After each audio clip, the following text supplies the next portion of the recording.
Il est maintenant l'heure de votre journal spécial Afrique. Soyez les bienvenus sur Al24 News à la une de ce soir. Sahara occidental, 6 nouvelles plaintes pour torture déposées devant le comité de l'ONU contre le Maroc. Chef d'accusation, dérive de violences graves des forces sécuritaires du Merzen, remontant à 2010, visant le camp de Gedemzig. Les mémoires du camp sahraoui s'en souviennent et on appelle à la justice internationale. Éclairage dans quelques instants.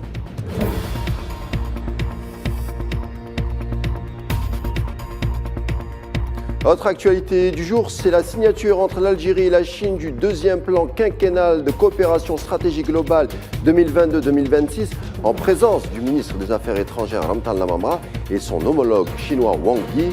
Un plan qui vise la poursuite de l'intensification des contacts et de coopération entre l'Algérie et la Chine dans plusieurs domaines.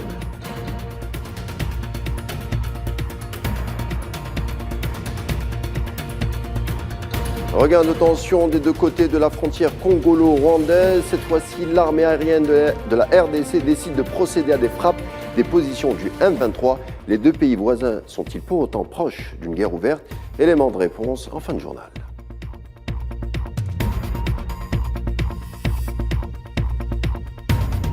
« 8 novembre 2010, une date synonyme de drame mais plébéante, lézardant la mémoire sahraoui.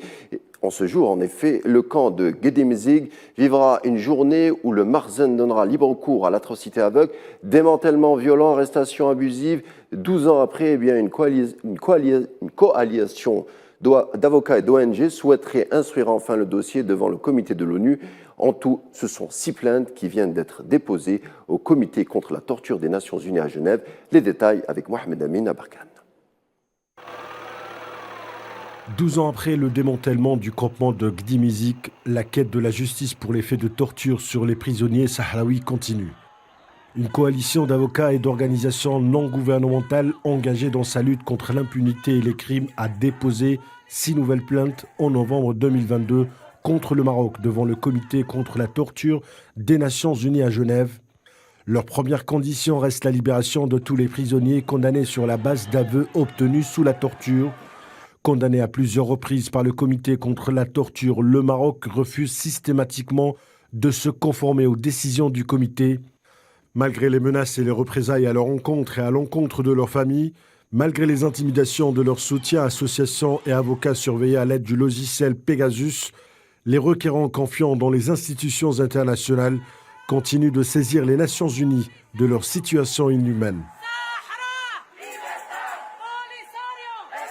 Pour le collectif d'avocats qui défend la cause sahraoui, tous les prisonniers condamnés sur la base d'aveux obtenus sous la torture et détenus arbitrairement doivent être libérés et le Maroc doit assurer leur droit à réparation.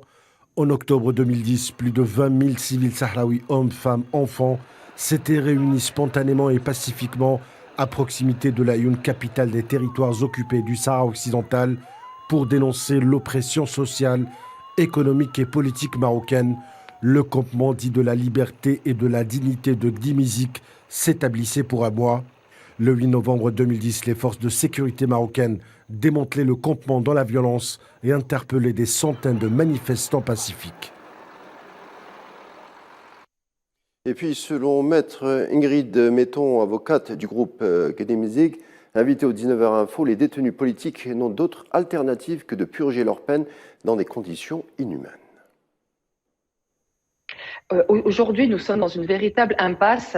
Je rappelle que les prisonniers du groupe de Gedemzig ont été condamnés à des peines qui vont de 20 ans à la perpétuité sur la base uniquement d'aveux obtenus sous la torture. Ces peines sont maintenant définitives puisque la Cour d'appel de Rabat s'est prononcée et la Cour de cassation s'est prononcée. Donc pour eux, il n'y a plus aucune alternative à part purger des peines dans des conditions qui sont inhumaines et dégradantes. Au chapitre de la cause sahraoui encore, celle-ci vient de recevoir un renfort et non des moindres. En effet, le Sinn Féin, parti irlandais à la tradition historique révolutionnaire, a adopté à l'unanimité lors d'une conférence à Dublin une motion soutien à la lutte sahraoui, et ce en présence de l'émissaire du Front du Polisario en Irlande, Nafay Raïs, en tant qu'invité à cette occasion. C'est désormais officiel à présent, l'Algérie a déposé sa demande pour faire partie du fameux groupe des BRICS, annonce saluée dans la foulée par un de ses membres clés, la Russie. Eh bien, cette fois-ci, c'est la Chine qui semble accueillir favorablement la demande algérienne, à en croire la signature par l'Algérie avec le géant asiatique du second plan quinquennal de coopération stratégique globale 2022-2026. Le ministre des Affaires étrangères Ramtan Lamamra et son homologue chinois Wang Yi optent donc pour une intensification de la coopération, comme nous l'explique le porte-parole du ministère chinois des Affaires étrangères, Zhao Lijian.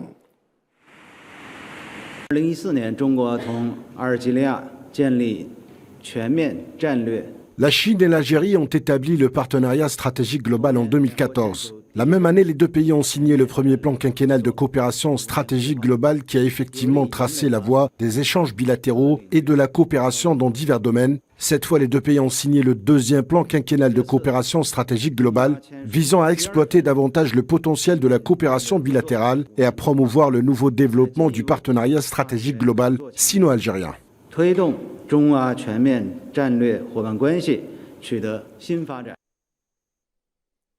Chapitre sécuritaire au Mali, ce sont 6 casques bleus de l'ONU qui ont été blessés dans 2 explosions et ont touché leur convoi. Ils auraient été acheminés tout de suite après pour être soignés dans la ville de Sévaré, selon une porte-parole onusienne. Les envoyés du maintien de la paix sont souvent touchés par des explosifs artisanaux dans cette région réputée difficile depuis le début de la guerre du Mali en 2012. Il s'agit du secteur de Dousanza dans la commune de Bangol-Doré, secteur du sud malien.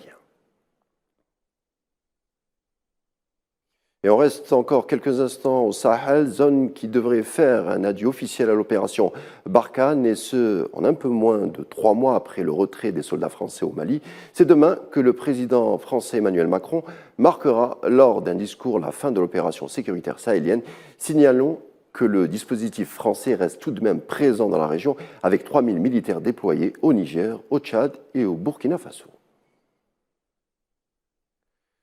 Beaucoup plus au sud cette fois, je vous le disais en titre, l'armée congolaise passe à l'offensive en bombardant des positions rebelles du M23. Ce sont 2 avions de chasse type Sukhoi 25 qui ont bombardé la colline de Tchanzu et ses environs dans l'est de la RDC, une zone sous haute tension entre les 2 pays frontaliers. Rien pour baisser donc la tension entre les 2 pays limitrophes, puisqu'il y a 2 jours, le Rwanda avait protesté contre la violation de son espace aérien par un Su-25 congolais. Kinshasa a reconnu de son côté un survol malencontreux du territoire rwandais en prétextant qu'il s'agissait d'un vol de reconnaissance par un avion non armé. Au Niger, dans la région sud, depuis quelque temps, les habitants vivent dans la peur quotidienne de se faire kidnapper et agresser. Les auteurs, des bandits en provenance du Nigeria voisin qui imposent leur loi de terreur en toute impunité. Messaouda, jeune Nigérienne, a vécu un cauchemar. Pendant 19 jours, elle a été séquestrée et a subi toutes sortes d'agressions infligées par des bandits dans une forêt aux frontières du Niger avec le Nigeria, un traumatisme qu'aucun soin ni aide ne peut effacer de sa mémoire. Dans un premier temps, il était venu un vendredi et avait emporté nos vaches. Le lendemain, samedi, il était revenu, mais cette fois pour nous kidnapper. Ils nous ont amenés en pleine forêt et nous ont retenus pendant 18 jours, au bout desquels nous avions été libérés. On a ensuite été admises à l'hôpital pour des soins médicaux. Le récit de cette jeune femme fait écho à des milliers d'autres au Nigeria, où des hommes armés, appelés bandits, ont fait régner la terreur dans les brousses du Nord. Dans le sud du Niger, la situation reste contenue, mais se dégrade et inquiète. Quelques 94 000 Nigérians ont fui Maradi depuis 2019 et 19 000 Nigériens y ont abandonné leur foyer. Les rapts et les attaques se multiplient et l'armement devient de plus en plus sophistiqué. C'est une situation qui peut s'empirer, qui peut s'aggraver si on essaie de la minimiser. Or, ce problème-là, on doit le contenir pendant que c'est encore du banditisme. Parce que le jour où ça va devenir du terrorisme, alors ça va être la grande catastrophe. Coincé entre le lac Tchad en proie à l'hydre de Boko Haram et le Sahel central pris dans la tourmente terroriste depuis 10 ans, le sud du Niger capte moins l'attention.